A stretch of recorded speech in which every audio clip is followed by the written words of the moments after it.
Let's give them a taste, brothers.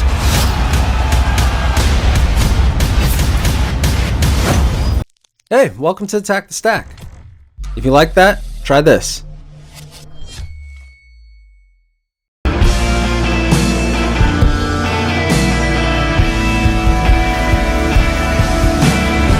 The Witcher 3 Wild Hunt is an action role-playing game developed and published by Polish developer CD Projekt Red and is based on the Witcher series of fantasy novels. It is the third main installment in the Witcher's video game series, played in an open world with a third-person perspective. The game takes place in a fictional fantasy world based on Slavonic mythology. Players control Geralt of Rivia, a monster slayer for hire known as a Witcher, and search for his adopted daughter, who is on the run from the otherworldly Wild Hunt. Players battle the game's many dangers with weapons and magic, interact with non-player characters, and complete quests to acquire experience points and gold, which are used to increase Geralt's abilities and purchase equipment. The game's story has three possible endings, determined by the player's choices at key points in the narrative. Central and Northern European cultures form the basis of the game's world. The game received critical acclaim with praise for its gameplay, narrative, world design, combat, and visuals.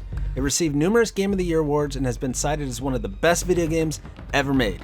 In my humble opinion, it is the best Western RPG ever made.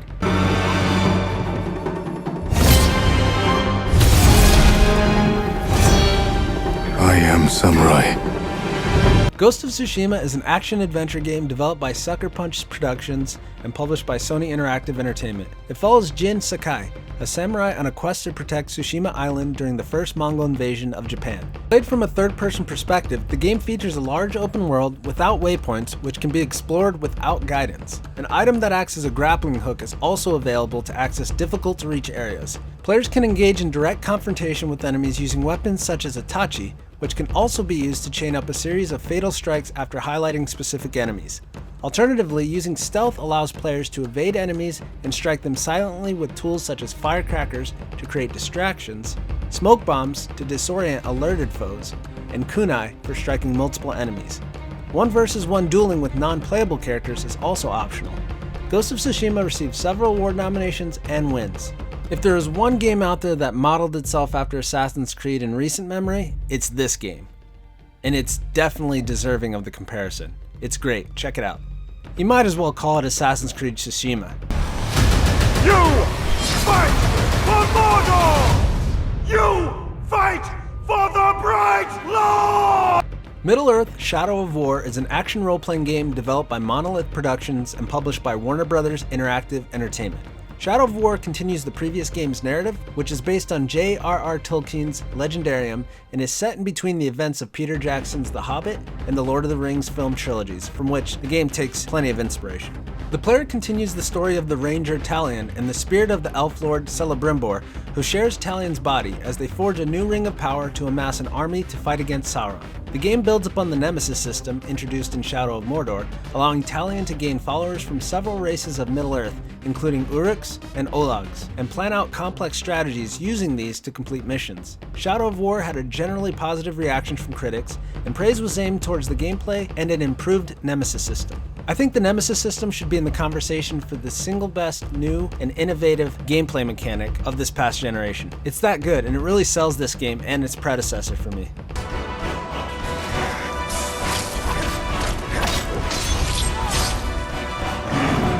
The Elder Scrolls V Skyrim is an open-world action role-playing game developed by Bethesda Game Studios and published by Bethesda Softworks. The game's main story revolves around the player's character, the Dragonborn, on their quest to defeat Alduin, the World Eater, a dragon who is prophesized to destroy the world. The game is set 200 years after the events of the previous game, Oblivion, and takes place in Skyrim, the northernmost province of Tamriel. Over the course of the game, the player completes quests and develops the character by improving skills. The game continues the open world tradition of its predecessors by allowing the player to travel anywhere in the game world at any time, and to ignore or postpone the main storyline indefinitely. The game was released to critical acclaim, with reviewers particularly mentioning the character advancement and setting, and is considered to be one of the greatest video games of all time. Skyrim. What more can I say? I mean, this game really needs no more introduction. So I'll just say, Fus Rado, mother. Fus Rado. If you don't understand that last bit, then first of all, shame on you. What are you doing with your life? Come on, get your stuff together, alright? I'm joking, but kinda not really. Anyways, play it, you're welcome. Moving on. Dear brother, forget your former life and embrace your new vocation in the community of the monks of St. Benedict. Kingdom Come: Deliverance is an action role-playing game developed by Warhorse Studios and published by Deep Silver. It is set in the medieval kingdom of Bohemia, an imperial state of the Holy Roman Empire, with a focus on historically accurate content. The story takes place during a war in Bohemia in 1403. On the orders of Hungarian king Sigismund Kuman, mercenaries raid the mining village of Skalitz, a major source of silver. One of the survivors of the resulting massacre is Henry, the son of a blacksmith. Destitute and vengeful, Henry joins to service the lord of Radzig Kobyla, who leads a resistance movement against Sigismund's invasion. As Henry pursues justice for his murdered family, he becomes involved in an effort to restore Bohemia's rightful king and Sigismund's half-brother, Wenceslaus IV, to the throne. The game features branching questlines, an open-world environment, and period-accurate weapons, clothing, combat techniques, and architecture, recreated with the assistance of architects and historians, which encourages immersive gameplay. The game received generally positive reviews and a number of Game of the Year awards. Critics praised the story, attention to detail, and focus on realism. So if you're the type out there that really enjoyed Skyrim but you're like, dragons aren't real, or magic's for nerds, this game's for you. So I'm a man now. Like you? No. We are not men. We are more than that.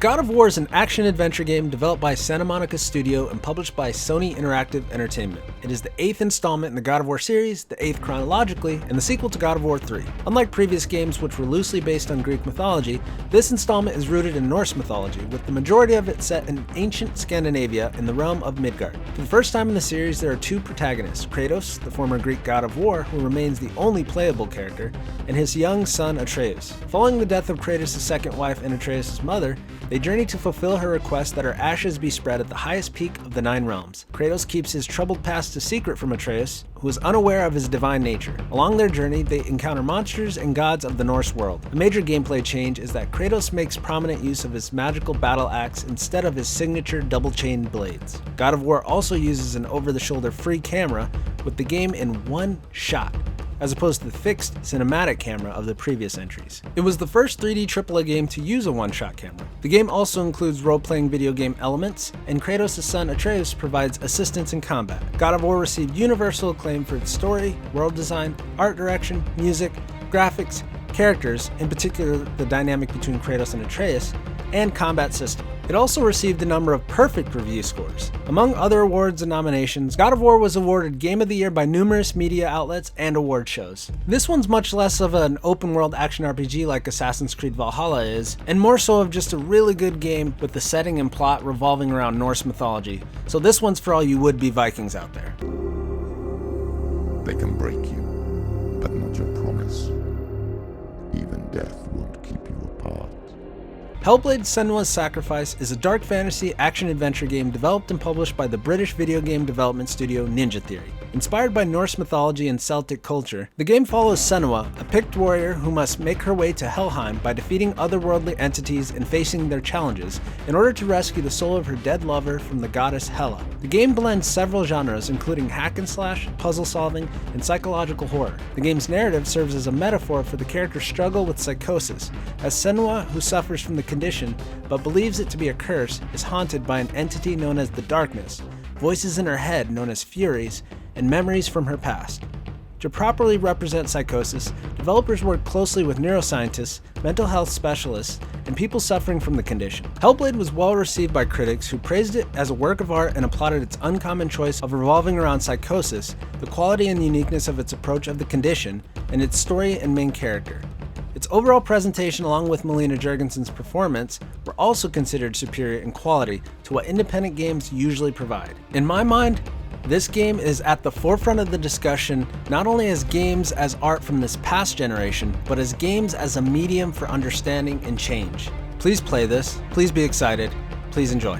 In the beginning, there was man and nature, and on the fringes of the earth, there was a reckoning. Valhalla Rising is an English-language Danish period adventure film directed by Nicholas Winding Refn, co-written by Refn and Roy Jacobson, and starring Mads Mikkelsen. The film takes place around the year 1096 AD and follows a Norse warrior named One-Eye and a boy as they travel with a band of Christian crusaders by ship in the hopes of finding the Holy Land. Instead, they find themselves in an unknown land, actually North America, where they're assailed by unseen forces and dark visions. Shot entirely in Scotland, the title is derived from the combination of Kenneth Anger's films Scorpio Rising and Lucifer Rising with a Viking theme. The film garnered generally positive reviews. Fun facts time. Nicholas Winding Refn, the director of this film, was also the director of the excellent film Drive, starring Ryan Gosling. Has nothing to do with Vikings, but I highly recommend you check that out anyways. In addition to that, his likeness was also used as the character model for the character Hartman in Death Stranding. I guess it pays off to be pals with Hideo Kojima. I am not a warrior. Very soon you will be.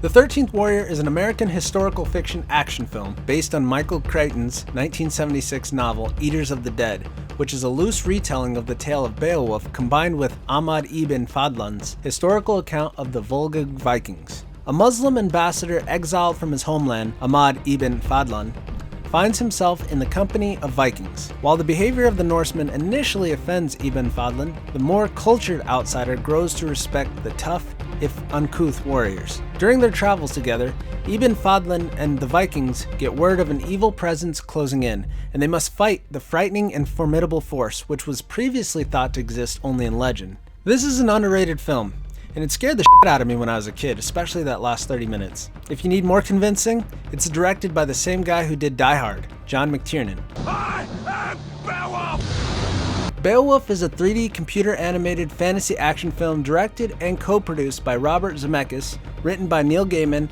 and Roger Avery, and based on the Old English epic poem of the same name.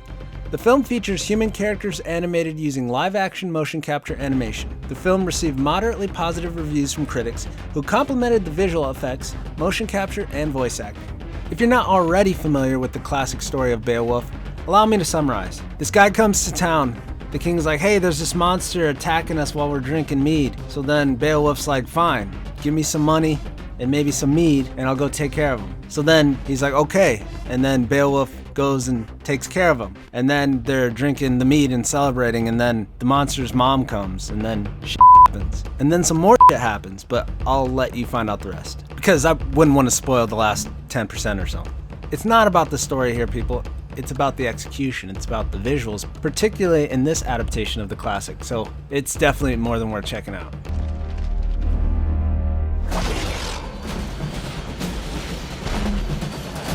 Pathfinder is an American epic action film directed by Marcus Nispel and written by Leita Kalogridis.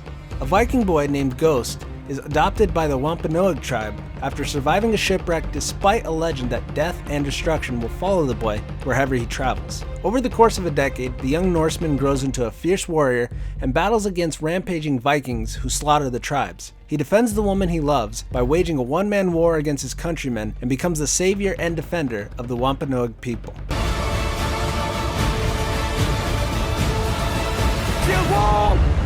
Vikings is a historical drama television series created and written by Michael Hurst for the History Channel and filmed in Ireland. Vikings is inspired by the sagas of Viking Ragnar Lothbrok, one of the best-known legendary Norse heroes and notorious as the scourge of England and France. The show portrays Ragnar as a farmer who rises to fame by raiding England and eventually becomes a Scandinavian king, with the support of his family and fellow warriors. In the later seasons, the series follows the fortunes of his sons and their adventures in England, Scandinavia, Kievan Rus, and the Mediterranean and North America. If there was a single piece of media that inspired Assassin's Creed Valhalla the most, it is, without a doubt, this show. From the cast of characters to how they look, all the way to specific plot pieces, you can see the similarities. Not only is this one of the best pieces of Viking fiction ever, I think it's got one of the all-time great intros. If you've already seen it, you know exactly what I'm talking about. If you liked the video or it helped you out, click the thumbs up button below. It really helps us out. If you think it could help others, share it. Of course, subscribe for more content like this and more. And if you have anything to add to our list, feel free to comment below. Thanks for watching, and keep attacking.